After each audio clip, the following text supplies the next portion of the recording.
Video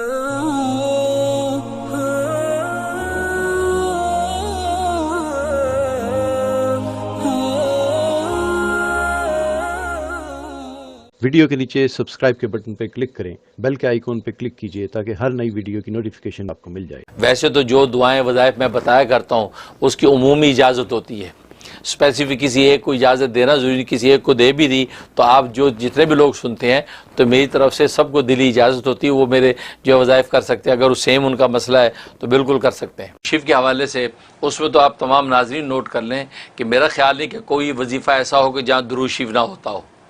یہ understood بات ہے کہ درود شریف اول آخر ضرور ہوتا ہے، عام طور پہ 11 دفعہ درود شریف بتایا جاتا ہے، اگر کبھی نہ بتایا ہو تو آپ درود شریف ضرور شامل کریں۔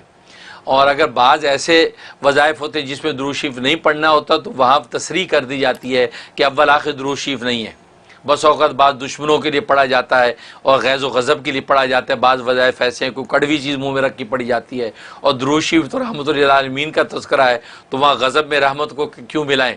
اس لیے وہاں جو ہے مشائخ سلسلہ کہتے ہیں درود شریف نہ پڑھیں، یہ غیظ و غضب کے ساتھ جو ہے آپ یہ ورد کریں تاکہ اللہ کا غضب اس دشمن پہ ٹوٹے، تو وہ خاص تو اس کی تصریح کر دیتے ہیں۔ لیکن عام طور پہ اگر میں نہ بتاؤں تو پھر آپ انڈرسٹوڈ سمجھ کے درود شریف لازمی شامل کریں، کیونکہ درود شریف کی برکت سے تو وظیفہ آپ کا قبول ہونا ہے اور اللہ کے جو شرف قبول نصیب ہوگا، تو درود شریف جو ہے آپ بالکل اس میں پڑھیں۔ السلام علیکم۔ وعلیکم السلام، میرا نام فائقہ ہے اور میں انگلینڈ سے بات کر رہی ہوں۔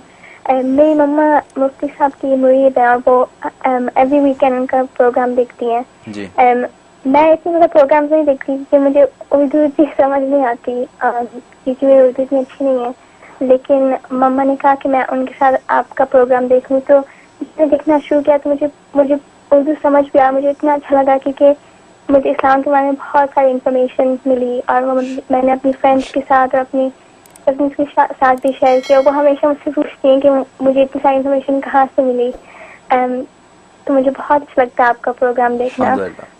میرا کویشچن یہ تھا کہ میں فارمیسی اسٹوڈنٹ ہوں اور اس میں ہمیں بہت زیادہ میتھ کے سوال کرنے ہوتے ہیں، میتھ کیلکولیشنز اور فارمولاز، لیکن میری میتھ اتنی اچھی بھی نہیں ہے اور اتنی بری بھی نہیں ہے، تو کیا آپ مجھے کچھ ایسا بتا سکتے ہیں جس سے میری میتھ امپروو ہو اور میرے لیے یاد کرنا بھی آسان ہو جائے، جو بھی میں پڑھوں مجھے جلدی سے یاد ہو جائے؟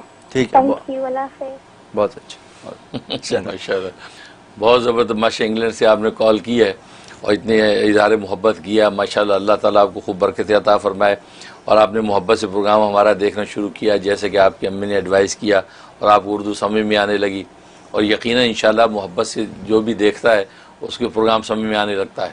یہاں امریکہ میں بہت سے ٹین ایج بچے ہیں امی ابو کے ساتھ دیکھنے لگ گئے ہیں تو آج ان کو اردو میری سمجھ میں آنے لگ گئی۔ یہ تو اللہ سمجھاتے ہیں، یہ زبانیں اللہ نے پیدا کی ہیں، اور قرآن میں اللہ نے کہا کہ زبانیں اللہ نے پیدا کی ہیں اور وہی سمجھاتے ہیں، تو ماشاءاللہ ان کو سمجھ میں آنے لگ گیا اور آج ان کو مزہ آتا ہے، وہ پھر اپنی زبان میں پھر اپنے جو دوستوں کے اندر اس کو شیئر کرتے ہیں جیسے آپ شیئر کرتی ہیں اور آپ کی دوست سے امپریس ہوتی ہیں۔ تو بھئی یہی مقصد ہمارا ہے کہ کسی بھی طریقے سے پیغام آپ لوگوں تک پہنچے، کیونکہ مین اصل چیز تو نالج ہے، لینگویج اصل نہیں، اصل چیز نالج ہے، نالج آپ کو پاس ہو جائے۔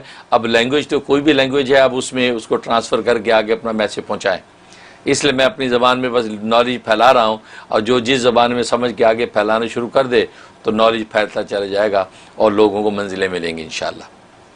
باقی سوال تم نے بہت خوبصورت کیا ہے، اور باقی ہر اسٹوڈنٹ کو خاص طور پہ آپ جیسے بتا رہی ہیں کہ آپ کو میتھ جو آپ کا اچھا ہے لیکن مزید آپ چاہتی ہیں، اس کے لیے وہ دعا کہ جو نبی کریم صلی اللہ علیہ وسلم کو اللہ تبارک و تعالی نے بتلائی، اور وہ اسی لیے بتلائی تھی تاکہ بات کی گہرائی تک پہنچ جائیں، کوئی بھی بات سنیں، کوئی علم کی بات اللہ کی طرف سے آئے، کوئی چیز کوئی سچویشن سامنے آئے تو فوراً اس کے حقائق تک پہنچ جانا اور ایسی سمجھ عطا ہو جائے کہ انسان اس اصل نتیجے تک پہنچ جائے، تو اس کے لیے نبی پاک صلی اللہ علیہ وسلم کو اللہ نے یہ دعا بتائی، اور وہ دعا جو نبی پاک صلی اللہ علیہ وسلم نے امت کو بتائی کہ آپ یہ دعا پڑھیں، اور وہ دعا کہ جو اب میں اور آپ سب جانتے ہیں، بڑی معروف دعا ہے، اور وہ ربی زدنی علما، ربی زدنی علما، اے میرے رب میرے علم میں اضافہ فرما۔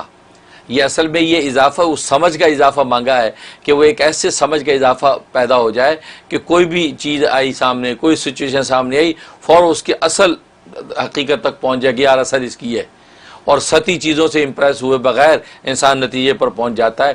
ایسی سمجھ اللہ تبارک و تعالی اس دعا کی برکت سے دے دیتے ہیں۔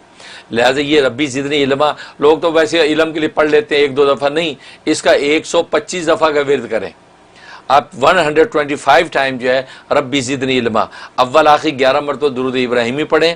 تو جتنے بھی اسٹوڈنٹ ہیں یا پروفیسر ہیں، لیکچرر ہیں، پڑھنے پڑھانے کا جن کا کام یا دماغی کام ہے، تو ان کے لیے بڑی زبردست تاثیر ہے. سائنٹسٹ ہیں خاص طور پہ، اب سائنٹسٹ جو ہے مختلف جو ہے وہ کرتے ہیں، ایکسپیریمنٹ کرتے ہیں اور چاہتے ہیں کوئی رزلٹ سامنے آئے اور کیسے رزلٹ پہ پہنچیں گے، ان کے لیے بڑی زبردست تاثیر ہے.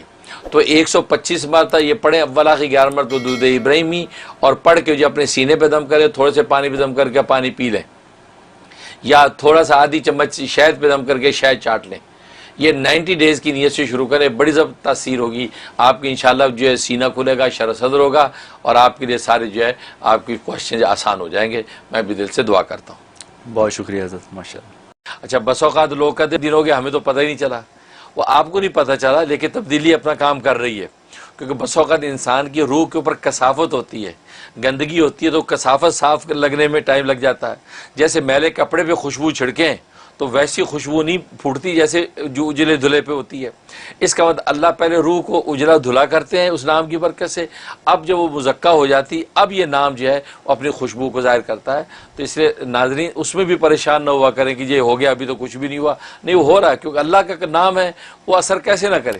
اب شہد کا لفظ بولے تو منہ میٹھا ہو جاتا ہے، لیمو بولے تو منہ میں پانی آ جاتا ہے. تو یہ دنیا کی معمولی چیزیں اب اتنا اثر رکھتی ہیں کہ نام لو تو منہ میں پانی آئے. تو اللہ کا نام اثر نہیں کر رہا ہے. ہماری روح کا جو تعلق اللہ سے اس میں کمی ہے، اصل میں وہ اس کی صفائی ہو رہی ہے. وہ جب شفاف آئینہ ہو جائے گا اب چہرہ آپ کو صاف نظر آئے گا، گویا کہ اب اس کی تاثیر ظاہر ہوگی. دنیا کے مسائل ہیں، ہم لوگوں کے مسائل ہیں یہ، اور لوگوں کو گھر بیٹھے اپنے لیونگ روم میں، اپنے بیڈ روم میں، ٹی وی کے اوپر، فون کے اوپر یہ مسائل کا حل یوں مل جاتا ہے. اور ماشاءاللہ اللہ آپ کو کیا کہہ سکتا ہوں، زندگی دے اور صحت دے اور تندرستی دے اور ایسے ہی رکھے ہمیشہ. آمین.